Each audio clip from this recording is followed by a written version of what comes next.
আসসালামু আলাইকুম। আশা করি ভালো আছেন। আমি ইঞ্জিনিয়ার মুনাব্বির আহমেদ খান। আজকে কানাডার আলবার্টা প্রভিন্সের ক্যালগেরি থেকে আপনাদের সামনে আসলাম। আজকে এখানকার আবহাওয়া হলো বৃষ্টিমুখর। সময়ের হিসাবে এখন কানাডাতে গ্রীষ্মকাল। তো সামনে সেপ্টেম্বর ফল সিজন আসতেছে। তো ফলে সাধারণত যেটা হয়, কানাডা তাদের উচ্চ শিক্ষার্থীদের জন্য তাদের দ্বার খুলে দেয়। ফল সেমিস্টার থেকে আসলে ওদের ফরেন স্টুডেন্টরা এখানে এন্ট্রি নেয় আর কি।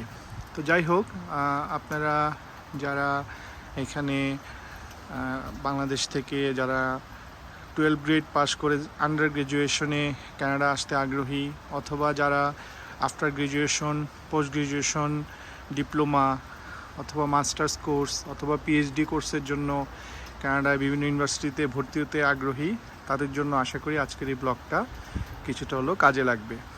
তো কানাডা পড়াশোনার মান সম্বন্ধে আপনারা জানেন যে এখানে তারা ওয়ার্ল্ডের বেস্ট পড়াশোনার আসলে স্ট্যান্ডার্ড মেনটেন করে। তো এই জন্য তারা স্টুডেন্টদেরকে যখন নেয় তখন আসলে খুবই ওরা চুজি হয়। তো এক্ষেত্রে যেটা হয় যে আপনার প্রাইমারিলি অবশ্যই আইএলসের একটা ভালো স্কোর লাগে, এবং আপনারা যদি আন্ডার গ্র্যাজুয়েশনে অথবা পোস্ট গ্র্যাজুয়েশনে আসতে চান, অবশ্যই 70%-এর উপরে আপনার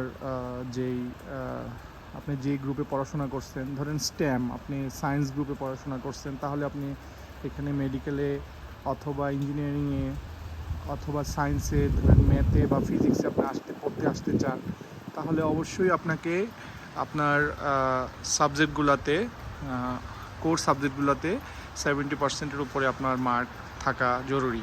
এবং আইএলটিএস স্কোরও আপনার 6.5 থেকে 7 অবশ্যই থাকতে হবে। তো কানাডা রিসেন্টলি যেটা করছে, ওরা ফরেন স্টুডেন্টদের আসলে অনেক বেশি চাপ বেড়ে গিয়েছে।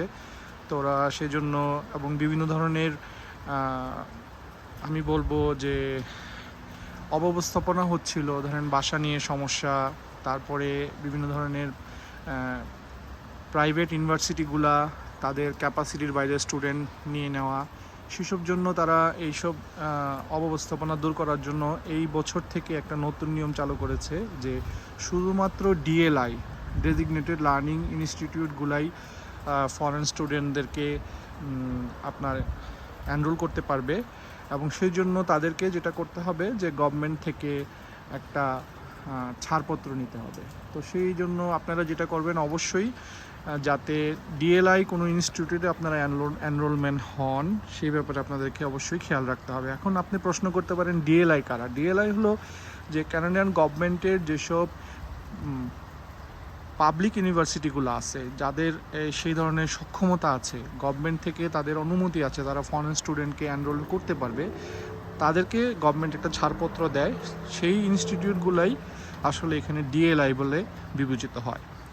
আরেকটা জিনিস কানাডার পড়াশোনার ব্যাপারে আপনারা যেটা খেয়াল রাখতে হবে, যে যেহেতু এখন আপনার পড়াশোনা আপনি শেষ করার পরে আপনার একটা ইচ্ছা থাকতে পারে যে কানাডাতে আপনি সেটেল হতে চান, তাহলে আপনাকে পোস্ট গ্র্যাজুয়েশন ওয়ার্ক পারমিটের জন্য আবেদন করতে হবে। তো সাধারণত কি হয়, 1 বছরের জন্য যদি আপনি কোনো কোর্স করেন, আপনি 1 বছরের জন্য পিজিডব্লিউপি পাবেন। আপনি যদি 2 বছর বা ততোধিক কোনো কোর্স করেন, তাহলে আপনি 3 বছরের জন্য পোস্ট গ্র্যাজুয়েশন ওয়ার্ক পারমিট পাবেন। এখন যেহেতু পোস্ট গ্র্যাজুয়েশন ওয়ার্ক পারমিট নিয়েও ওরা অনেক আপনার কড়াকড়ি করতেছে, তো সেই ক্ষেত্রে আপনি অবশ্যই খেয়াল রাখবেন যাতে স্টেম কোর্সগুলোতে আপনি এনরোলমেন্ট নেন, এবং সেটা অবশ্যই কোনো ইঞ্জিনিয়ারিং ফ্যাকাল্টি অথবা সায়েন্স ফ্যাকাল্টি সাবজেক্ট হওয়াটাই ভালো।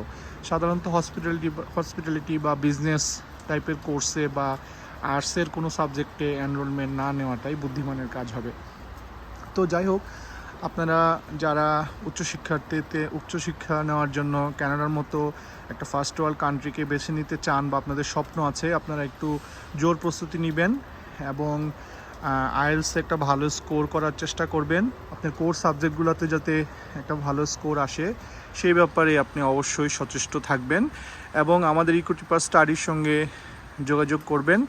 আমরা চেষ্টা করব আপনাদেরকে আপনাদের পছন্দসই প্রভিন্সে যাতে ভালো একটা ইউনিভার্সিটিতে স্কলারশিপ সহ যাতে আপনারা একটা কম খরচে একটা ভালো সুবিধা পান সে ব্যাপারে আপনাদেরকে যতটুকু আমাদের ক্ষমতা আছে বা সক্ষমতা আছে আমরা আপনাদেরকে সাহায্য করার জন্য অবশ্যই চেষ্টা করব।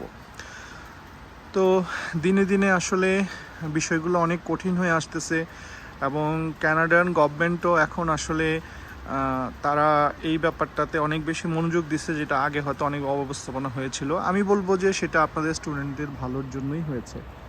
তো আজকের এই বিকালটা যদিও আমাদের বাংলাদেশের সময়ের সাথে মিলাতে গেলে আপনি হয়তো অবাক হবেন, এখন রাত্র বাজে 9টা বাংলাদেশের সময় যদি ধরেন, কিন্তু এখানে এখনও সূর্য ডুবে নাই। এখানে ধরেন 10টার দিকে সূর্য ডুববে নর্থ আমেরিকাতে। গ্রীষ্মকালে দিন অনেক বড়, তো সকাল ধরেন 4:45টায় সূর্য ওঠে, আবার সেই 10টার সময় সূর্য ডুবে। মাগরিবের নামাজ 10টার সময়, 10টার পরে হয়। তো ভালো থাকবেন সবাই। আর আমাদের যে কোনো ট্যুরিস্ট ভিসা অথবা আপনার স্টাডি পারমিট রিলেটেড ইস্যুতে, সেটা কানাডা হোক, ইউএসএ হোক, অস্ট্রেলিয়া হোক, নিউজিল্যান্ড হোক অথবা স্যানজেনভুক্ত কান্ট্রিগুলোতে হোক, ইউকেতে হোক, আমাদের ইকোটিপার স্টাডির সঙ্গে যোগাযোগ করবেন। আমাদের ঠিকানাটা আবার একটু বলে দেই। আমাদের ঠিকানা হলো হাউস 36, রোড 117, গুলশান 1, ঢাকা। আজকে এ পর্যন্তই। ভালো থাকবেন সবাই। আল্লাহ হাফেজ।